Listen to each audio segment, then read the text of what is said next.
Mount Whitney presented a beautiful context for growth. It definitely introduced our alumni base to what Frankl calls that space between stimulus and response, and our power to choose our response. And in that response lies our growth and our freedom.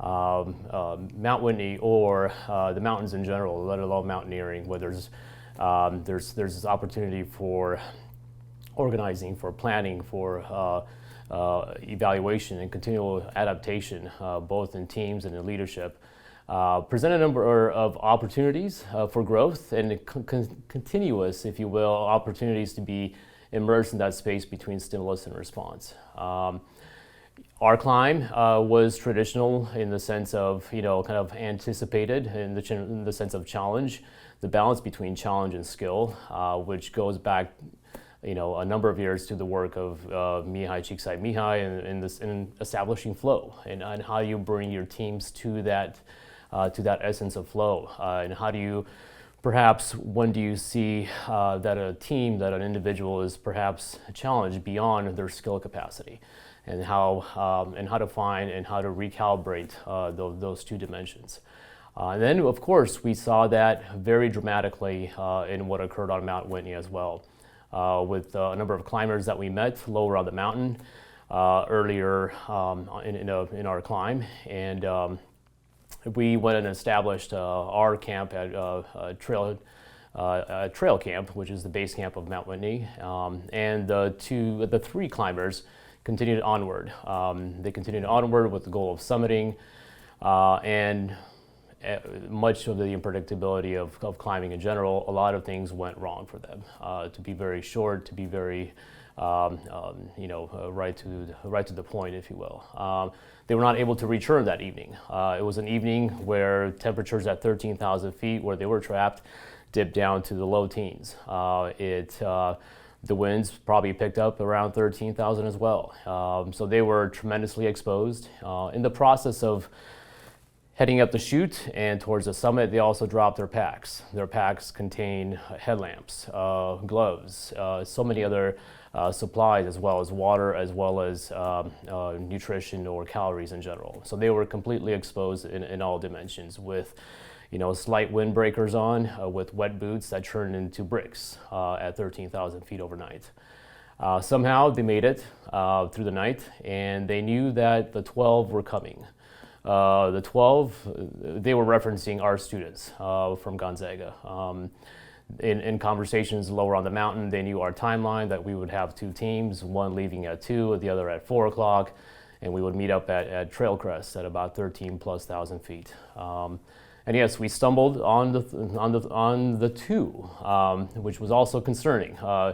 Only 2 of them stumbled across us at 13,000 feet. One of them shaking, eyes rolling back, acute hypothermia, in so many descriptions. The other, most likely because of his own adrenaline, was able to maintain his wit and somehow still attend to his friend, to the other climbing partner that was quickly going downhill in a number of respects. We were able to stabilize the situation, but it wasn't just that. It was the way our Gonzaga students turned on this dimension that we teach and that we really represent as an institution, as Gonzaga, in the sense of men and women for others. It was beautiful to see the kind of the forfeit of our goal of heading to the summit, and then it became about saving someone's life. It became about warmth. It became about nutrition. It became about sustainability. It became about how will this individual recover, or perhaps what are the unknowns that we have to really grapple with. It was a complex, fast-moving situation. A number of students, from Bruce Huff to Trevor to Kyle to Jen, and so many other students, that contributed to either immediate warmth of the climber did not have his boots on, because they were bricks. So we quickly used the technique of placing his cold bare feet underneath Bruce's armpits, for instance. That's a quick way to regain body temperature back. They were completely enclosed, so everyone started shedding their own gear, either from their packs or themselves, to to directly address the warmth issue. Nutrition was well in the negatives, so quickly just stuffing food in them any way possible to increase their sugar levels and glucose and everything else. Not to mention the shivering. So we attended to all the first aid that Trevor is tremendously skilled in, and really engaging and listening everyone in that venture. There was nobody really rose up to say, you need to do this and that, and this is where your place. No, everyone pitched in various ways, and everyone contributed with their own skill set, with their own capacity, with their own comfort. And everyone, even at base camp, they knew that they had a role in melting snow, and which is kind of the sustainability of life on the mountain. You melt snow for water.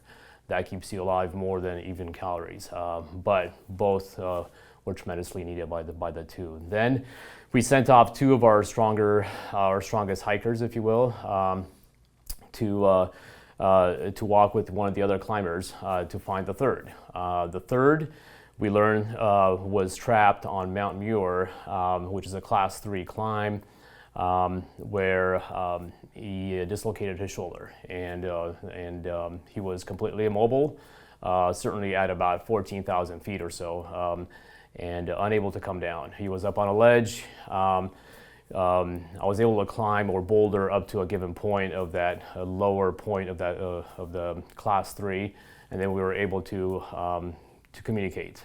Thankfully, he had a spot on him as well, so he was able to call in for help, and in an SOS and then texting method. And we knew that there was some help coming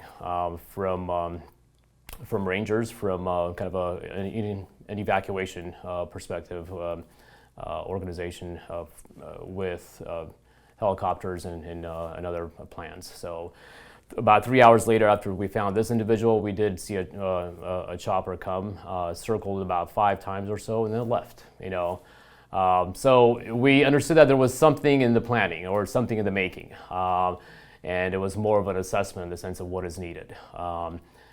In the meantime, our Gonzaga group, along with another climber that we met along the way, everyone attended to the two that were significantly compromised, hypothermic, acute, and everything else. And we thought we had 2 extractions on our hand.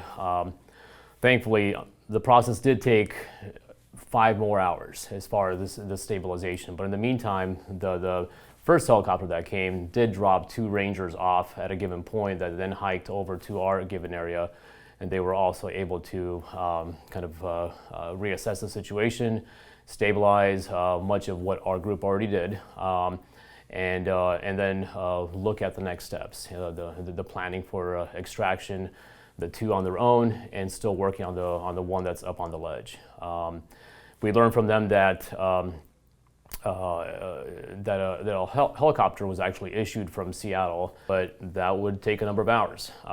By 6 o'clock in the evening, to be more precise, when the third climber on the ledge was extracted by a Chinook that traveled quite a ways to make it there.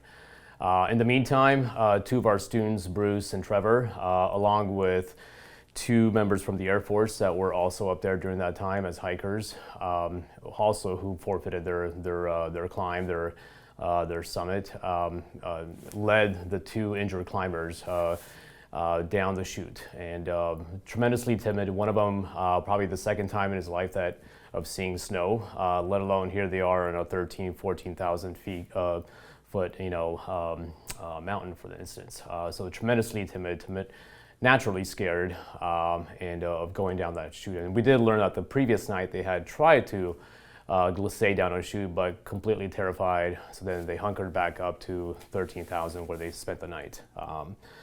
Bruce, Trevor, along with the 2 Air Force, were able to bring him down to camp, where the 2 Air Force